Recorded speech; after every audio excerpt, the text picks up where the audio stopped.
Hello everyone, welcome to my channel Cosmopolitan Education, and today we are going to continue the chapter which we have already started, that is molecular basis of inheritance. As I have already discussed about the structure of a polynucleotide chain in the last video, we were discussing about the constituents which are going to make a polynucleotide chain. We have talked about the three different types of constituents. The very first one was your nitrogenous base, the second one was pentose sugar, and the third one was the phosphate group. And we discussed about two different types of nitrogenous bases, purines as well as pyrimidines. We have two different types of nitrogenous bases in the class purines, that is adenine and guanine, while in the case of pyrimidines we are having two another nitrogenous bases, that is cytosine and thymine. These two are different nitrogenous bases in the case of pyrimidines. And one more very important thing to know here, that in the case of purines, basically 9-membered ring is present, that is called as imidazole ring. This a 9-membered ring is present in the case of purines, and the nitrogen atoms, they are present at the position 1, 3, 7 and 9. Position number 1, 3, 7 and 9, they have nitrogen group present. In the case of purines, a 9-membered ring is present actually, while in the case of pyrimidine, 6-membered ring is present.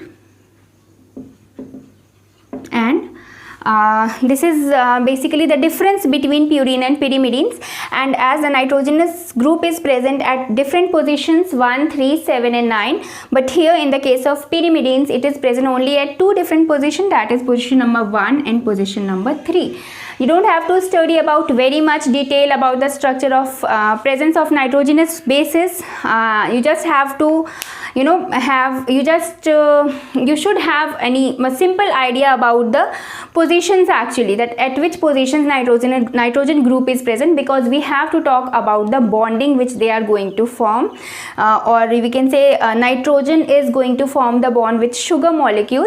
So the positions where nitrogen will be present, it's obvious that only that position will be involving in the process of bonding actually. So that's why I'm telling you these things. These things are important to know. Okay, so this was about nitrogenous bases. So the next thing is the pentose sugar which is present. We have discussed that it is ribose in the case of RNA, and it is deoxyribose in the case of DNA. From the very earlier classes you have been studying about the full form of DNA and RNA, that DNA is deoxyribose and RNA is ribose nucleic acid.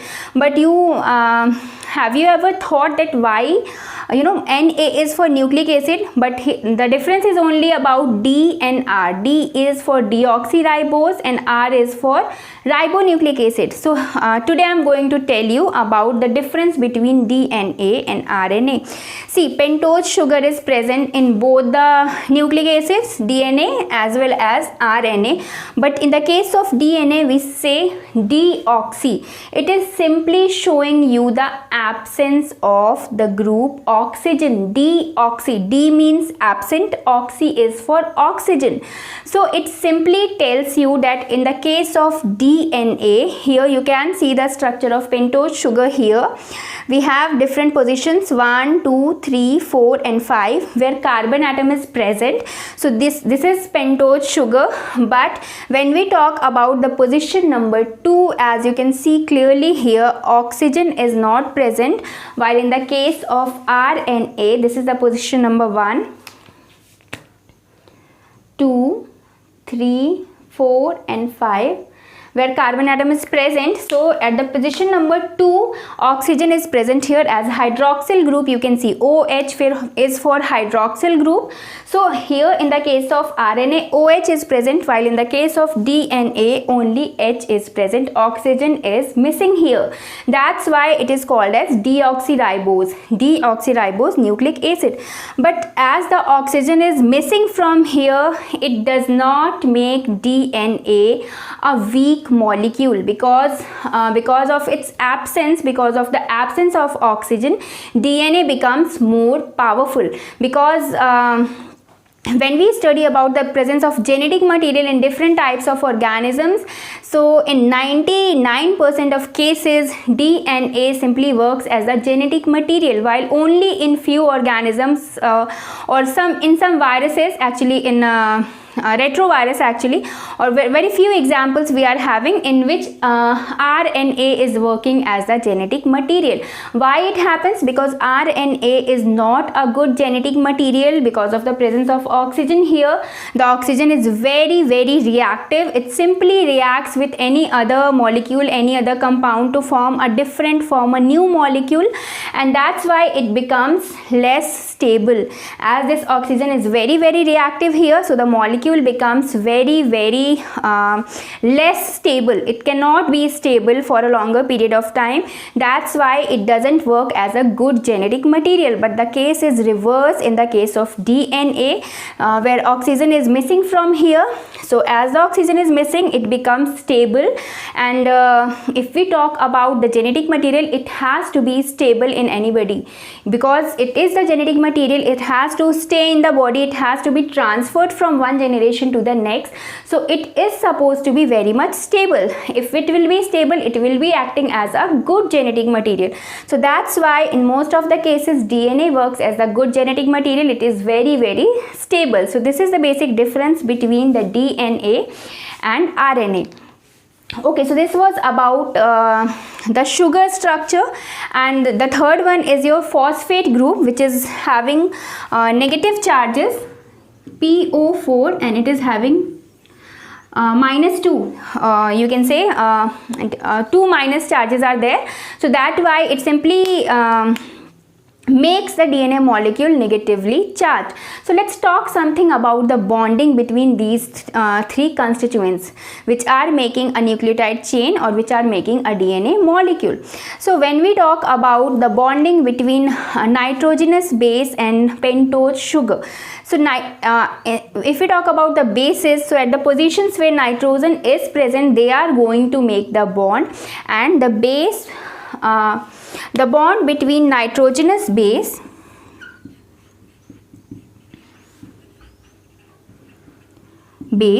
and pentose sugar will be called as glycosidic bond.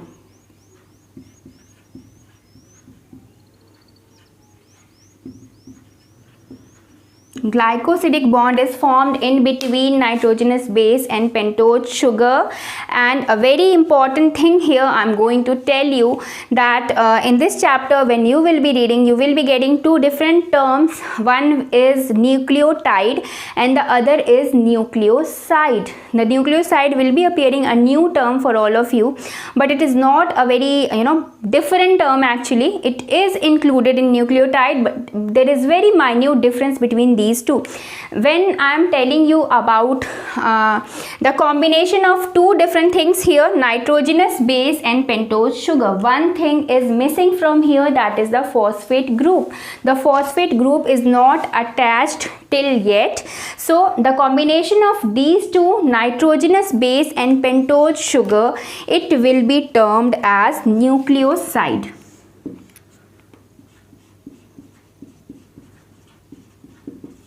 Nucleoside is a combination of these two things, nitrogenous base and pentose sugar.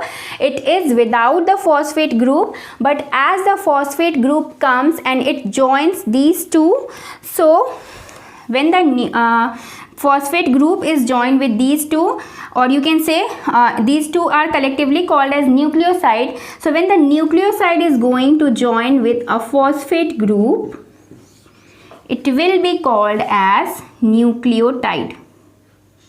it will be called as nucleotide, but here I am writing about the bond, the linkage which is being formed. So the nucleoside and phosphate group, they are going to join with the bond which is called as phosphodiester bond. So these are very important bonds to know. When we talk about nitrogenous bases and pentose sugar, they are joining with each other with the help of glycosidic bond or glycosidic linkage.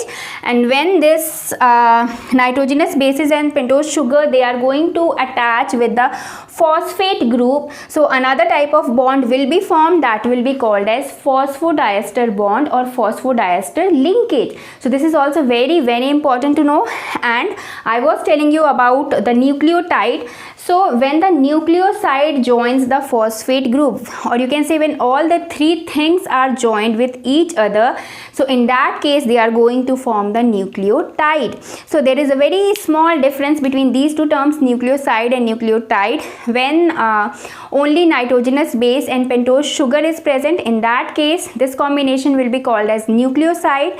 And when all three will join with each other, in that case this combination is going to be called as a nucleotide. Or these are basically the monomers. In a single monomer or in a single nucleotide, these three things are present: nitrogenous bases, pentose sugar and phosphate group. This simply works as a monomer for the nucleotide, and many different monomers are going to join to form a polymer chain, or you can say to form a chain of the polynucleotide. Okay, so nucleotide, they are joining in number, that's why they are being called as polynucleotide. Poly means many and nucleotide means many monomers of nucleotides. So that's why DNA is a long chain of polynucleotides. So this is simply, explaining the structure of the DNA. In the next video, we are going to talk about the packaging of DNA molecule. We will understand very, easily that how the DNA is arranged, how it is, modified to be arranged in a very short space inside the cell, because it is arranged not only in the cell, it is arranged inside the nucleus. So very small space it is having to be arranged. So this is very interesting to know. So these things will be explained in the next video. So thank you for watching this one.